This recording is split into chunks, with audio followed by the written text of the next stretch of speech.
That's nice to learn.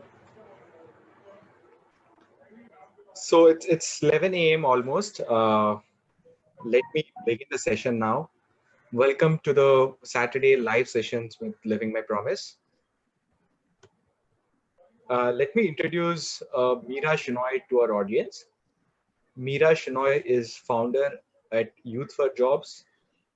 She's helping companies have an inclusive workforce, and she's also founder at Not Just Art, a digital platform created to support visual artists with disabilities. Meera Shenoy is a Living My Promise signatory, and she has pledged to donate 50% of her wealth for philanthropic causes. She was earlier the executive director at EGMM, India's first state government skilling mission for rural and tribal youth for the government of Andhra Pradesh, which she took to scale influencing policy. She has also consulted for the World Bank and the United Nations across Southeast Asia. Mira, I should say that is a phenomenal profile of yours. Is there anything that you would like to add about yourself? Oh, I like writing books and I Hello, like listening to music. Mira, can you hear me? Yes, I can. Can you hear me? Yeah, I can hear you. Yeah. So I was just saying, can you add anything about yourself? Would you like to add anything about yourself? Um, a little about how I suppose I began my journey.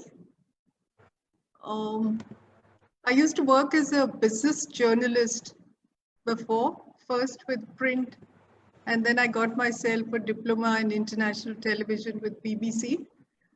A day came, Sushant, when I was just not happy uh, just capturing these stories either on print or television. I knew I wanted to do something hands on at the grassroots level. And I believe that when anyone wants to do a greater good, the universe conspires to help you to make it happen. That's what happened to me. Okay. Yeah. So let me introduce Living My Promise to our viewers. Living My Promise invites Indians to commit to giving half or more of their wealth to philanthropy, either during their lifetime or in their will, to a cause of their choice. Living My Promise is a self-driven initiative started by one of the promisers, Mr. Girish Batra, and now championed by 45 others as well. This initiative is essentially a community of promisers and is not an NGO. The promise is a moral commitment that the signatories make to their own self and to the public at large. Living My Promise is inspired by the examples of millions of people of all income levels who give generously and often at a great personal sacrifice to make the world better. Living My Promise aims over time to help shift the social norms of philanthropy towards giving more, giving sooner, and giving smarter. We hope that through Living My Promise, we can create a community of like-minded individuals of their levels of giving. Those of you who are interested can check our website for more information. That is www.livingmypromise.org. With this session, Meera, I hope you're ready. Yeah, sure, Sushant. So the first question is, tell us a little bit about yourself.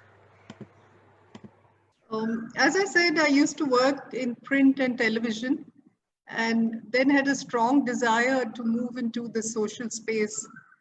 Um, and it happened. The way it happened was also rather unexpected.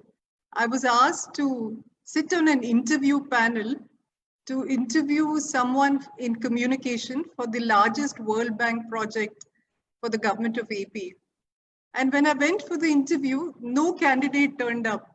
So almost in jest, the panel asked me saying, will you take over the position?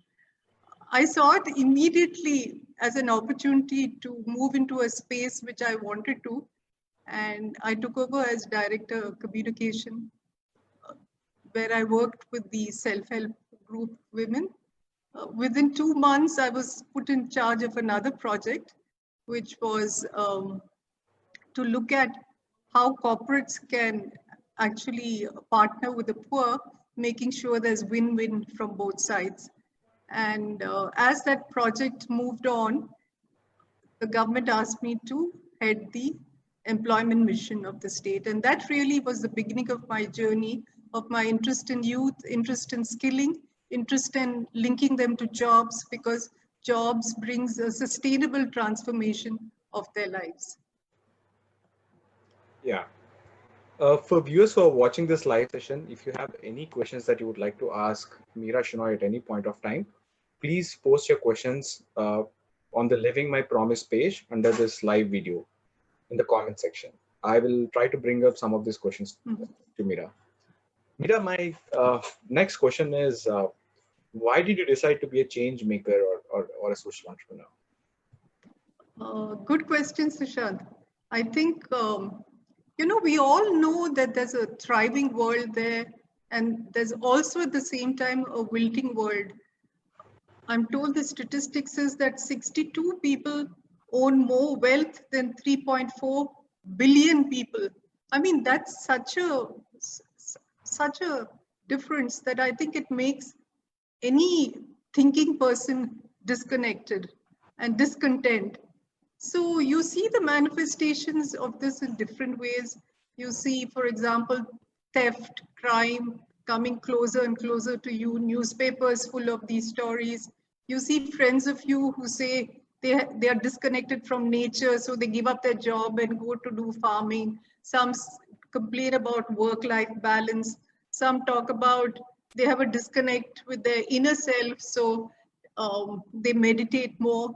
I think I too was discontented, and wondering what to do, saying that, okay, all of us are here because of some accident of birth and circumstances. And then as I reflected, it was clear to me that a path of a change maker was wonderful, because what it does is that every minute of your life, you then put the other before you. The goal of either helping someone who's poor, alleviating poverty, alleviating suffering, when you make that goal more important than your personal and economic generating economic wealth, I think that to me seemed like a very satisfying goal.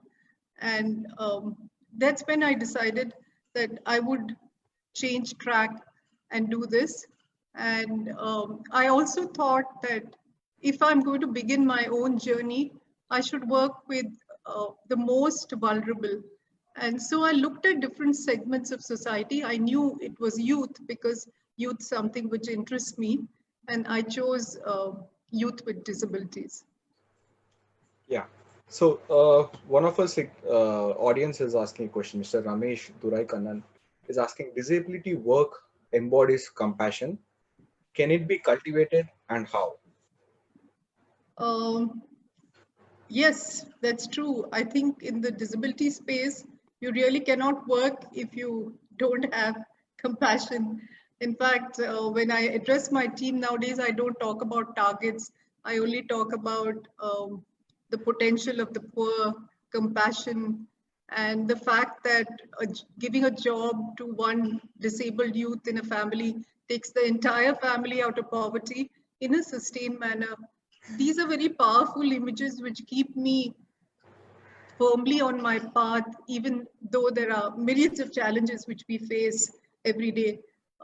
Can you cultivate compassion? How do you create a platform of compassion? I heard this discussion recently in the Jaipur Literary Festival between two favorite people of mine, Pico Iyer and His Holiness, the Dalai Lama, where Dalai Lama says that one of the four things which he's going to do is to actually spend time embedding compassion in others. Uh, there have been interesting experiments which I've been reading about. There's this guy who's doing his PhD in Berkeley who's been really tracking to see the difference between poor and the rich, and his first result was that that if you look at lower income people, they were more generous, more giving, more helpful. But then he found that when you show sympathy inducing videos to both, and you put both in different financial circumstances, then the results change. That means that for the rich, if you show them a certain kind of videos, then they started becoming more altruistic.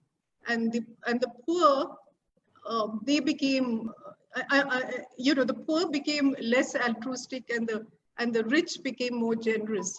So he actually said that it's empathy and compassion which is really most important, and that certainly can be induced, and I do believe it can. In fact, I think it's very important for all of us to do such work. Yeah. We have another question from Samir. He's asking, uh, he's saying that you inspire and motivate a lot of people, but he wants to know who motivates you. Uh, and I know because you've been part of media and communication, he would like to know some of the books that give you motivation. uh, Many people inspire me, and basically, I think two kinds, if I can put them into two boxes. One is when I go to villages and I find someone working to make a difference in that village or those villages very selflessly, not looking for any awards, not looking for anything, but his happiness comes just in doing that work. I think the second kind of people who really inspire me are those who've been able to work on problems in scale. That also excites me, and there are many examples. Regarding the books, I think the book is one book which I recently finished is the 10% Happiness by this TV commentator, Dan Harris. It's a pretty cool book to read. And a book which I'd like to read is the Acumen founders, Jacqueline's next book. It's called The Manifesto for a Moral Revolution. And basically, it talks about, I think, 12 principles which she culled out from various leaders on how to leave behind an inclusive and a sustained world.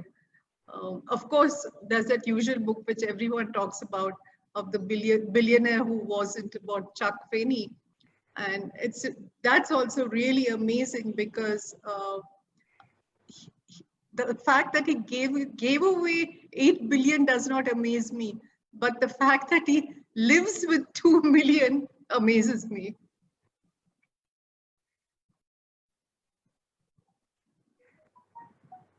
Yep, these are the books and these are the people. Okay.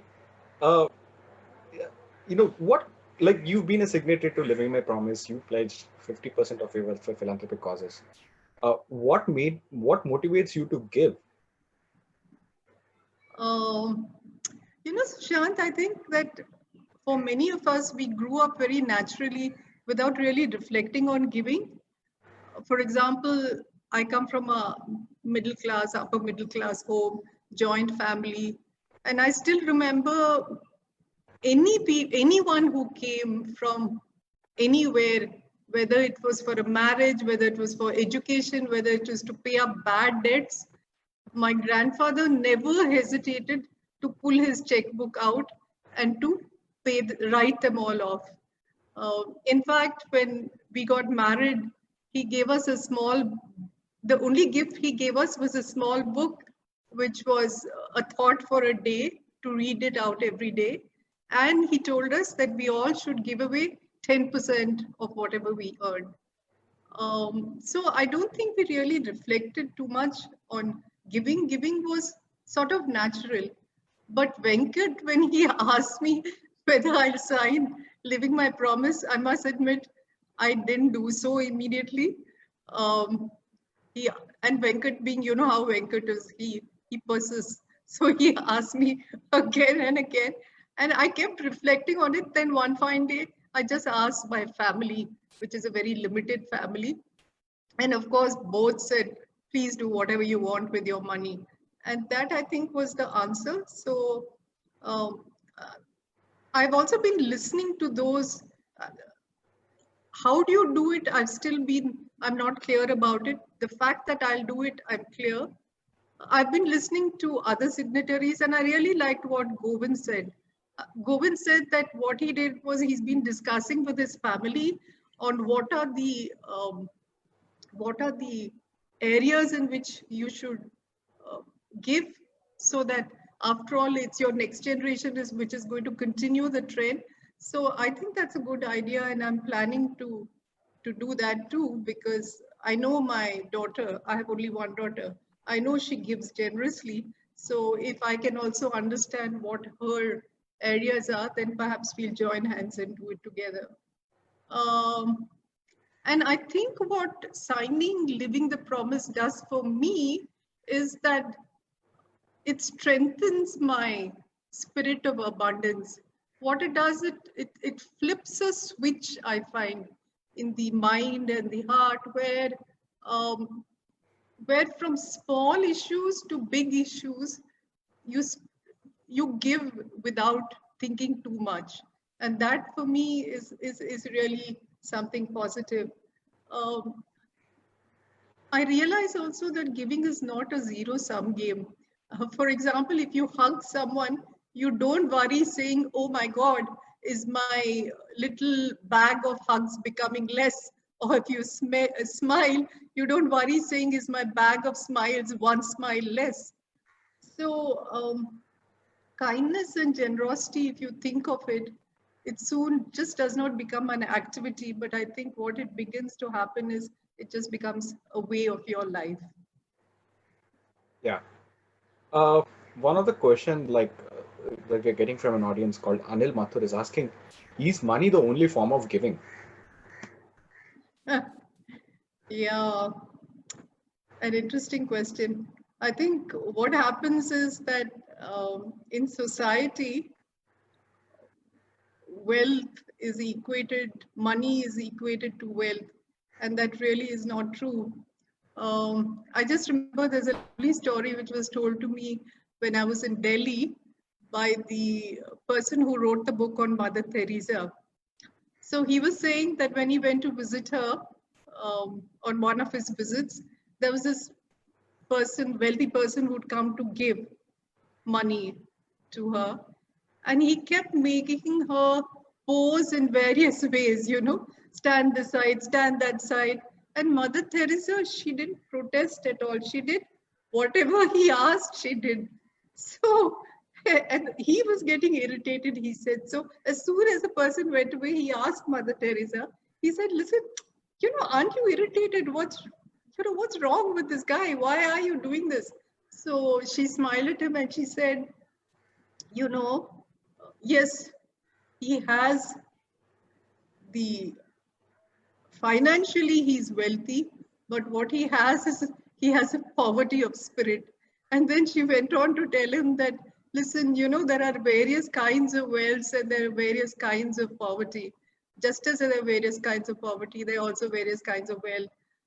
So there's a wealth of kindness, there's a wealth of compassion, there's a wealth of time. And I just want to talk about one wealth, and I think the wealth of time, which is so important in these COVID days.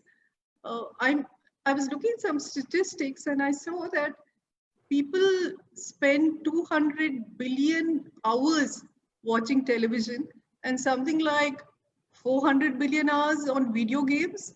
Okay, so if you start thinking of time as a wealth, and hour as a capital, then suddenly the whole thing changes.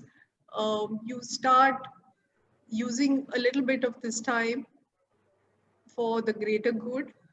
And what is happening, I think, in COVID times is something so beautiful. I find there are so many people who are now saying, hey, listen, we want to give our time, we have a little more time, or we want to, in our workspace, give a little time on various issues. So there's this wonderful wealth of time which is there. Likewise, the other wealths. Um, I think we need to remember that it's not just money which is wealth, as as often we think in society. You need to Correct. broaden the definition. Yeah, that's wonderful what you just explained. You know, that's it's not just wealth; it's wealth of time, kindness, compassion. That's very nice.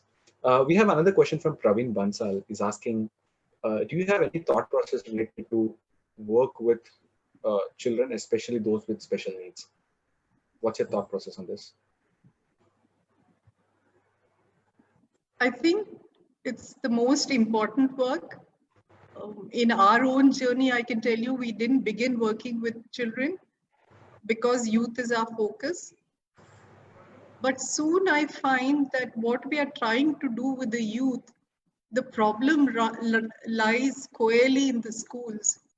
If you look at the schools for the specially abled or the persons with disabilities, such few investments are made either by the government or by anyone else. And therefore, what happens is that they grow up with the digital divide, not knowing English. Most of the schools are vernacular. And then suddenly in the higher classes, they have to move into English medium. So they struggle and therefore most of them drop out. And with low education, the Act mandates a 5% representation of disabled in higher education. And the reality in many of the states is 0.4%. We work in two schools. We've adopted two government schools. One is a girls' school of the visually impaired, and the other is a speech and hearing impaired school. And it really is so beautiful to see when you put technology in their hands, when you teach them what you would have taught your own child, the kind of uh, the kind of blossoming which takes place. So in these two schools, for example, my entire team volunteers to do many things, and it's really good fun. And I'd recently posted, in fact, in my Facebook that all our girls who are visually impaired, they passed their 10th class with flying colors. Having said that, I think in COVID times, I really don't know how we're going to look at online for the schools, especially for because all the kids come from rural areas, remote areas. Um, we need to wait and watch. I think it's very complex because, for example, the blind, the visually impaired, you need to, if you want to teach them technology, there's a software called JAWS which has to be embedded in computers. So how will we do this? More, I think 90% of them don't have uh, phones, you know. So there are large issues. So we're just waiting and watching to see what the government will do because the schools we work are in the government. But this, I think, is an extremely important area. The other area which I want to talk about where there's a big opportunity is that uh, sensitizing school children. That's a large opportunity.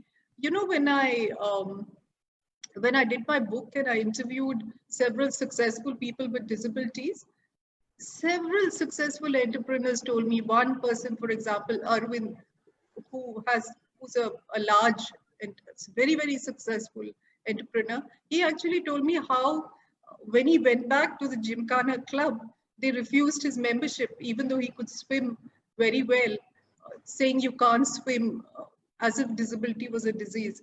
But he told me, you know, Meera, I don't feel depressed because in India, the problem is that our schools are not inclusive. We don't teach at the school level that disability is, you know, is just something natural, and you don't see them on the roads because everything is not accessible. And therefore, what you have is a generation growing up without understanding disability. So school is extremely important to work. It gives the building blocks actually of all our work. Yeah. We have another question from Gayatri. She's asking, how do you see the scenario in India defining opportunities for young with special needs? And can you compare between uh, uh, people with physical disabilities and intellectual disabilities? how do I see? I think the progressive thing which the government has done is to pass the RPWD Act of 2016. The legislation is very progressive because for the first time it talks about the right of a person's to disability to both education and employment, and mandates. It's really opened up for the public sector and even the private sector. There are certain stipulations. So I think if not right now, definitely willy-nilly, you'll find an opening up of the sector. In fact, I started my journey 8 years back, but I can see a slow and steady opening up of this. You may say that the progress is not good enough, but I always look at the brighter side of it and say, hey, listen, yes, it's progressing slowly and steadily. And that's a good thing. Now, the difference between physical disability or intellectual disability, I think these are choices which you need to make, and this sector, because of its challenging work, you need more and more players in it. So so these are individual choices. I know of fantastic work which is happening both mainly in the schools or for people with intellectual disability, and at the same time I know fantastic work which is happening of some people who are looking only at locomotor disability, some people are only looking at speech and hearing impaired, because remember, disability is one word, but now the act has recognized 21 kinds of disabilities. So, and each requires a separate approach, each requires special educators of different kinds. And so therefore it's a very complex question to ask.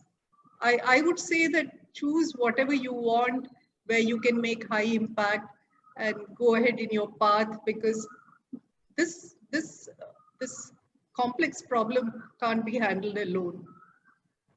Yeah. We have another interesting question from Arvind. He's asking, in principle, India is a poor country, but still many people have wealth in abundance, but give back to society in minutes. How to motivate such people to raise the level of giving?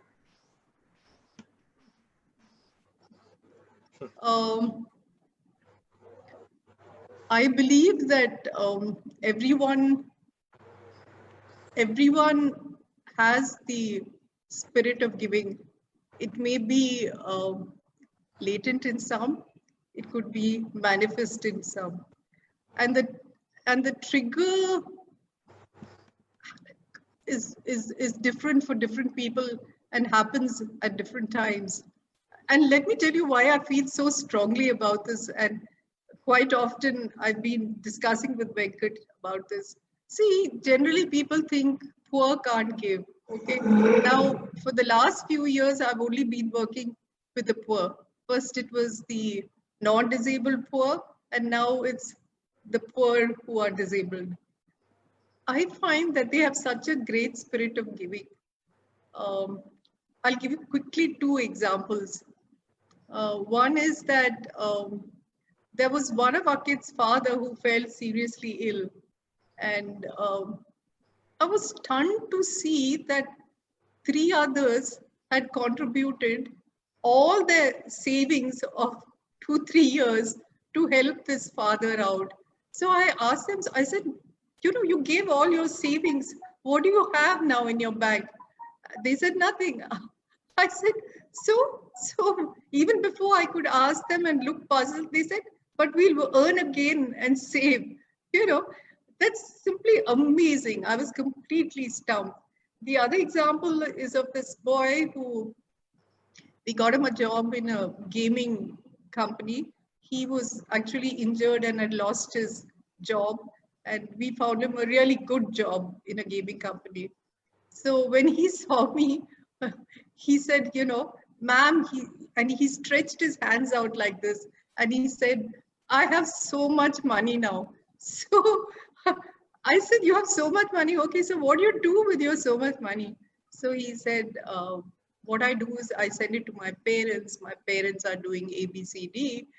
But he said, I still have so much. And of course, I asked him, so now what do you do? So he says, every time I go back to my village, I distribute slates, I distribute books and crayons. And I keep thinking, actually, my wish is that at some point of time, I should actually create a platform where all my alumni can give, because I find that, the spirit of giving is so live in them. So I think everyone has the giving. It's latent in everyone. Hopefully, even if it's latent, I hope, given the crisis, people will come forward much sooner than later. And I think it is, Sushant. I think COVID has shown, so much of generosity from different people and different NGOs and maybe even the government. We definitely did. We have next question. But before I ask, let me tell the audience, if you have any questions at any point of time, please post them in the comment section of this live session on the Living My Promise page. Uh, this question is from Venkat, is asking, what kind of roles do you place people with disability in? What are the strengths they bring to these roles, and what has been the feedback from their employers? The three main disabilities we work with um, are locomotor, speech and hearing impaired, low vision, and smaller numbers of autism, cerebral palsy, Down syndrome. So the sectors we work in are mainly the service sector, manufacturing, IT, ITES, hospitality, retail, of course, all under the service. E-commerce is becoming a very big area for us. In terms of numbers, we place 10 youth every single day. That's of course before COVID. And just to give you an example of one company, for example, Amazon, we placed about, I think at least about 720 youth who are all speech and hearing impaired in the last 2 years. And most of them are in the warehouses. Okay, and now we've started looking at different positions. I think the big difference, Venkat, is the fact that all jobs, all employers are not equal opportunity employers.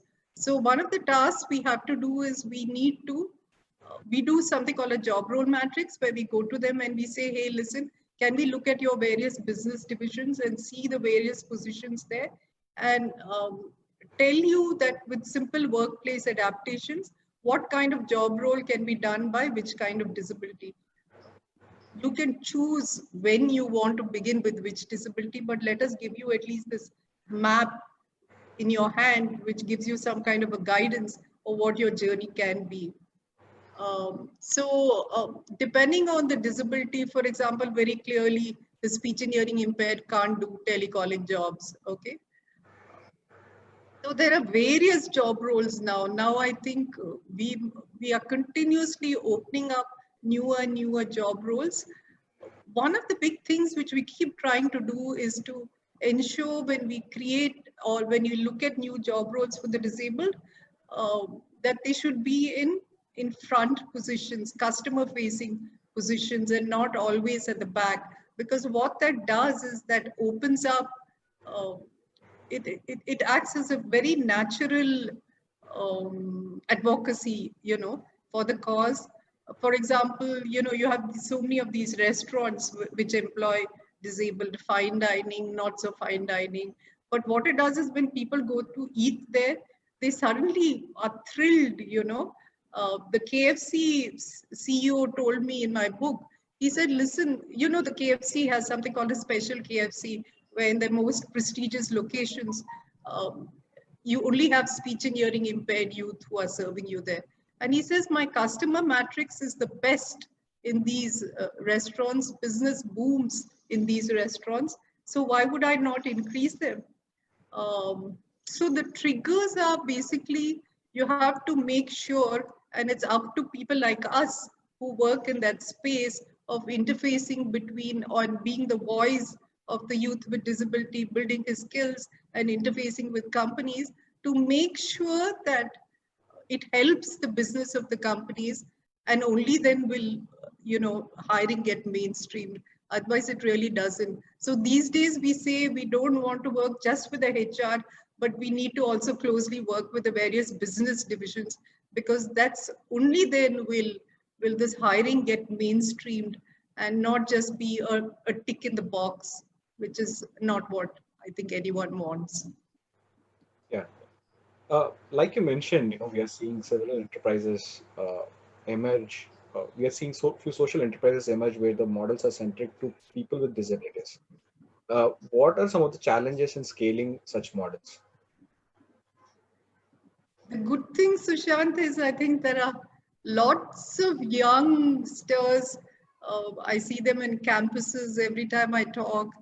Um, Everyone wants to become, everyone's fired by this one big idea, and you want to become a social entrepreneur, which I think is really nice. And many of them want to work in the disability space because they either call me up or come and meet me to check the idea up. I think I think it's beautiful. So you have, as I said, restaurants, you have hotels, you have gifts which are made by the disabled. You have natural colors which you can play with Holi, which are made by the disabled. So there's a whole range of these.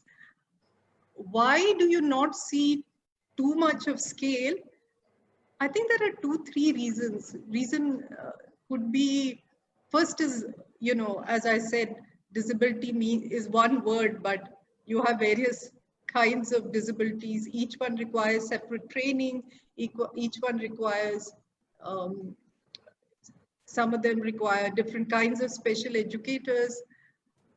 Second is, I think the business model is different. Definitely, you require much more gestation period for these. So when you speak to whether it's a funder or a social venture capital, I think they need to look at this area with a different lens. And what you need is perhaps more patient capital to flow into this space. Yeah. Uh, Venkat is asking a follow-up question regarding the job role matrix that you were talking about. Do companies pay you for this? Is it possible to create a financially sustainable enterprise in helping companies be equal opportunity employers? Um, yes, do companies pay? Yes. All our services, and we have a large number of them, and I suppose everyone, all there are very, very few players in the space, but we all do charge. The costs are very low because quite often the HR says, I don't have a budget for it. So one of the things we always recommend is that make sure organizations keep a budget. It's not just enough to have the will to do it. So yes, it's the services are all costed. There's a low cost which is there. Can you build a sustainable model? I don't think so at present, Venkat, because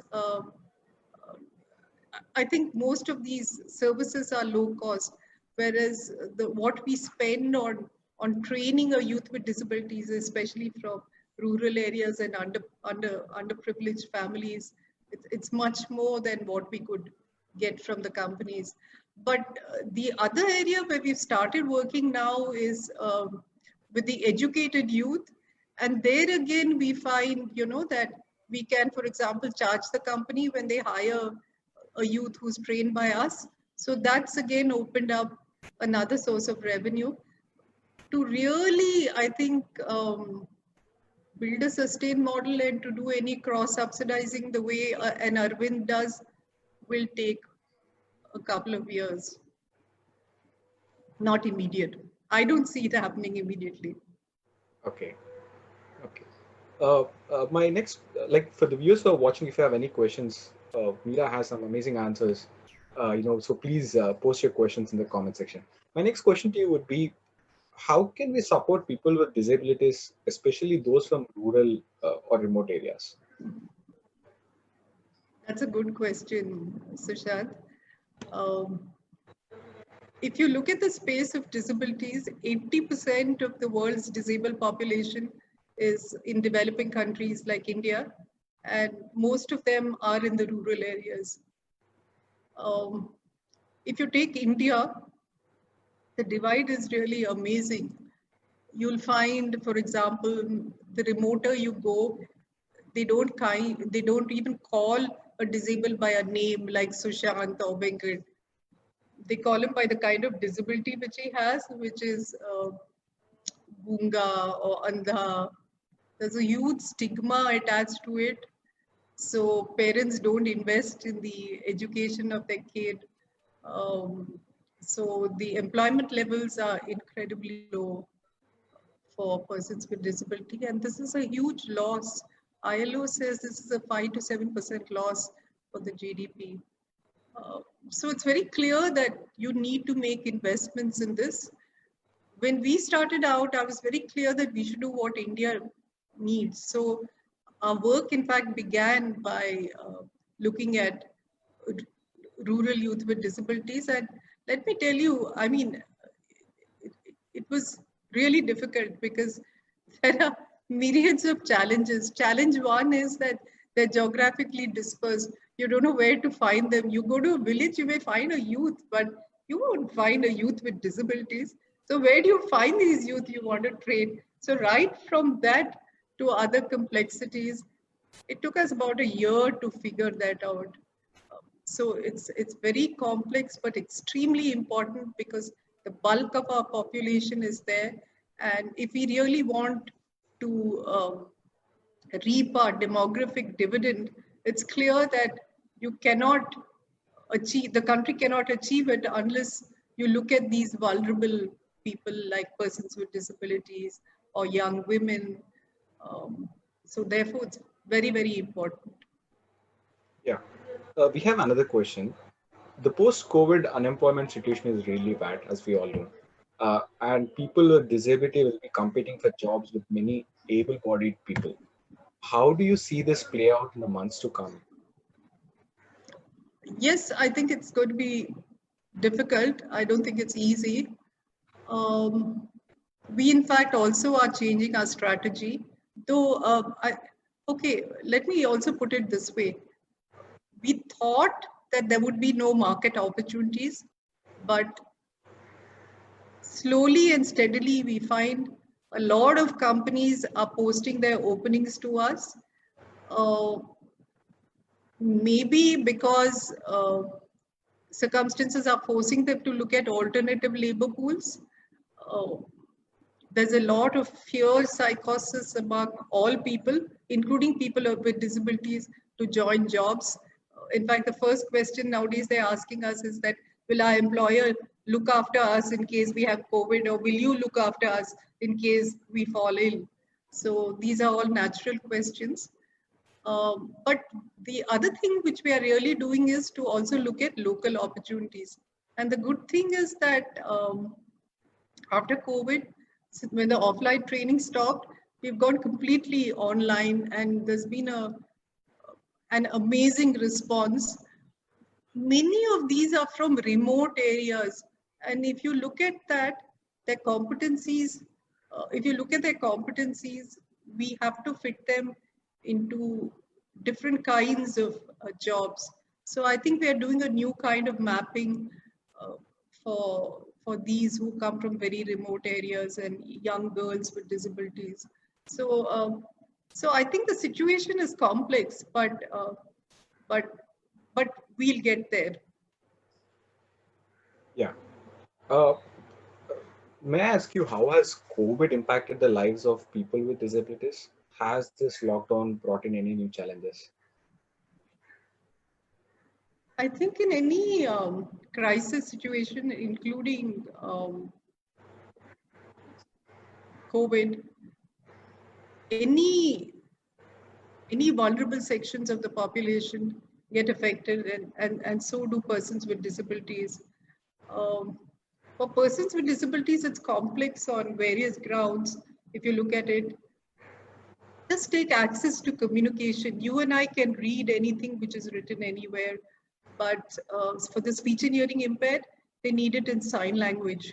So any precautions which the WHO, with the government, any instructions given, someone has to put it in sign language, otherwise they don't get that communication. Um, then access to health is a serious worry. Health facilities is a serious worry because the health needs are complex, and when there's a scarcity, in fact, that's a worry globally. When there's a scarcity, it's well possible that the non-disabled will get attended to, but a disabled with the complex needs will get left behind. So that's one big worry. Uh, and and don't forget also, simple things like washing hands are so simple. We just do it without thinking. But some people with disabilities may not be able to wash their hands themselves. They may need support. So that comes to the question of access to having an attender, how do you do it in these isolation time, keeping the social distance? To me, another very important factor is also, of course, finance is one issue. There have been a lot of surveys done which is showing that the government pension has not reached, or the government subsidy has not reached many of the persons with disability. Um, Access to provisions, I think the government, the department has said that they would do it, but 62% said that they did not get it. That's Those are surveys which are, out there in open. Uh, the other worry is, of course, children with disability, which I already spoke about. So how will education happen? Uh, what's going to happen is not clear. So I think this area is very, very complex, and you really need a lot of support to come in to this area. Yeah. One specific question from Paneer Silvam is, how do you handle children with severe autism during lockdown phase?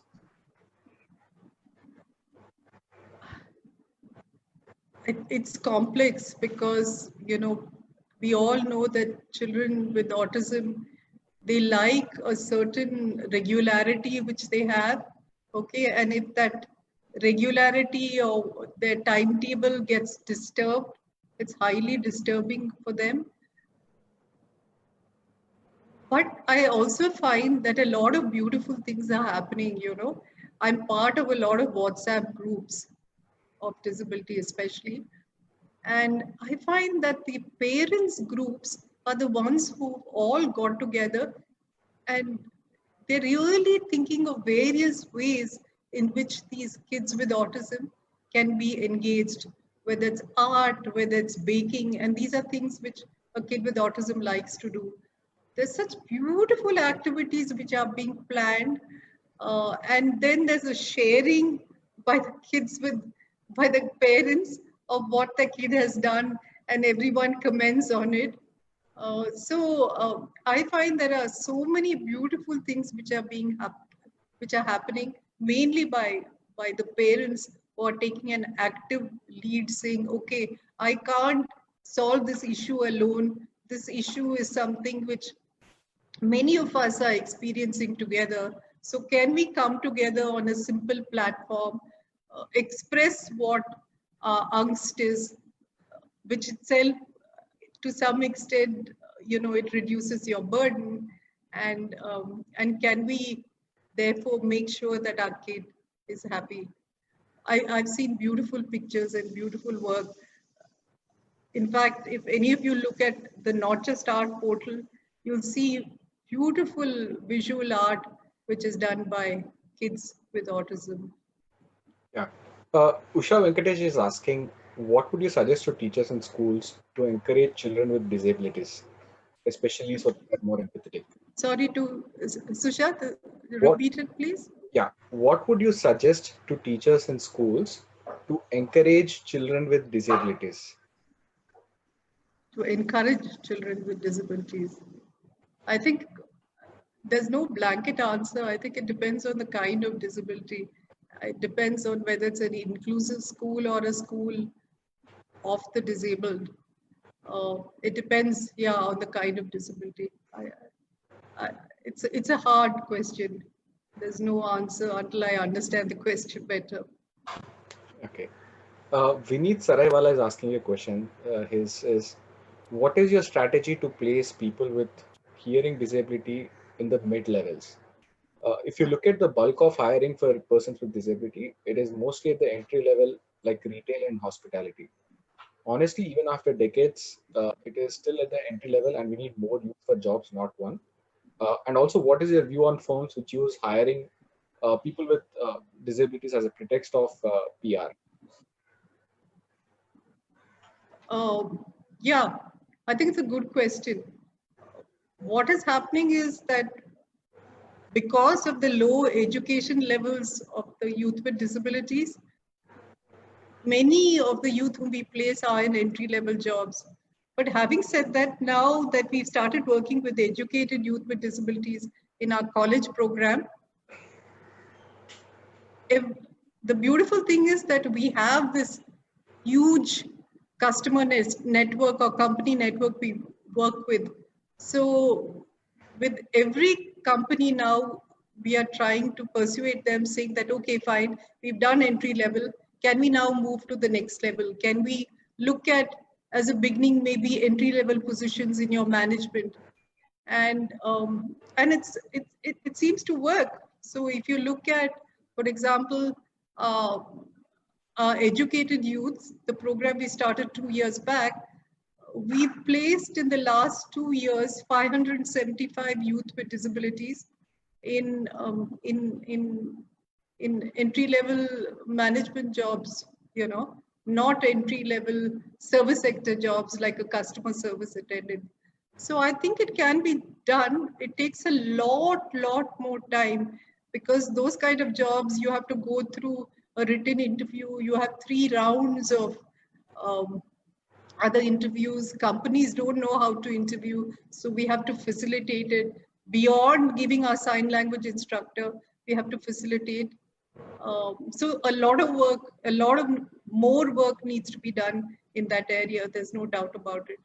The second thing is that many companies don't know how to work on the career advancement of youth with disabilities, especially speech and hearing impaired. So, with some of the companies who we have placed at entry level, they've come back to us saying that, listen, okay, we are not able to progress them to the next level. Can you support us? So, we've started seriously looking at career progression of youth with disabilities. We haven't cracked it. It's a journey in disability, because so much of what you do is new, as you know very well, Vineet. But we're making small but sure beginnings. Yeah. Vineet also asked you, what is your view on firms which use hiring people with disability as a pretext of public relations? As a pretext of, Public relations, PR. oh,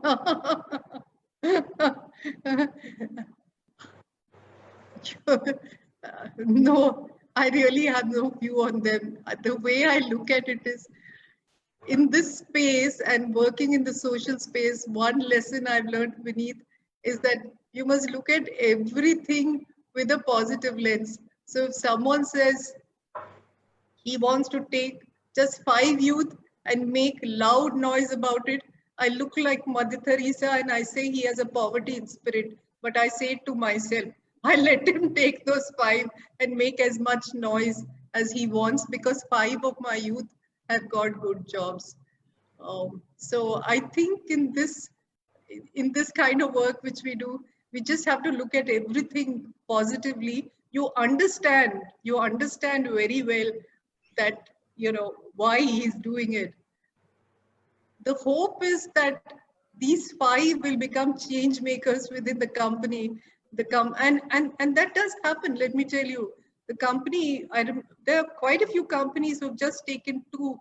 They say we'll try out the 2, and then there's so much of change happening in the company where the others begin to mentor. They become buddies, and the transformation is not just on our youth with disability who's been placed in the company, but it's also on the other mentor. In fact, all our mentoring workshops or mentoring which we have within our within our organization, in our training centers, inevitably the relationship between the mentor and the mentee lasts beyond the mentoring workshop, especially for the visually impaired. It's very, very powerful.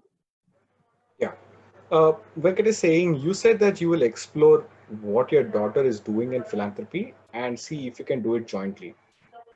Wouldn't you want to put 100% of your giving into your own organization or into helping people with disability? That would ensure that your money is backed by your expertise as well. Uh, Actually, I haven't decided. Yes, of course, that's an easy route to go because the work is really nice, okay, and it's also high impact. So why not? But you know, I think there are large number of issues. I myself have very wide interests beyond disability, so so I'm keeping myself that little space for looking at other issues as well. But yes, disability does engross me, and it's well possible that you know some percentage will certainly go to this space. Yeah. Uh, I have one more question. What role do you think can philanthropy play, and what are some of the challenges that we can overcome through philanthropy route? Sushant, you have to speak a little Hello, am I audible? slowly. Yeah. I'm saying, what role can philanthropy play? What are some of the challenges that we can overcome through philanthropy route? What role can philanthropy play? And what are the challenges you need to overcome? That you think we can overcome through philanthropy? Ah, okay. Um, to me, I don't know how you're defining philanthropy, whether you're defining philanthropy just as is it a broader definition of wealth as I described it, or is it only money? Okay. Um, I would like to define philanthropy in a broader way of wealth, and then I think that many of the issues which society faces, many of the divides which we face, whether it's the rich-poor divide, whether it's the gender divide, I think when this philanthropy, this wealth, this feeling of abundance, if all of us have, um, and therefore giving happens, more philanthropy happens. I think you'll have, an inclusive India, and we'll all leave behind an inclusive world. Yeah. Uh, Thank you, Mira. I think we are running out of time now. Thank you so much for coming and doing this live session. It was a fantastic session, and I had some lovely insights from you. For the viewers who are watching, we have this Facebook live sessions every Saturday at the same time from 11 a.m. to 12 p.m. Please do join us next week. And for those of you who are interested in philanthropy, and if you want to donate, give back 50% of your wealth for charitable causes, please do consider signing up to Living My Promise. For more information, you can log into our website, www.livingmypromise.org. Thank you, Mira. Thank you, Sushant. It was nice.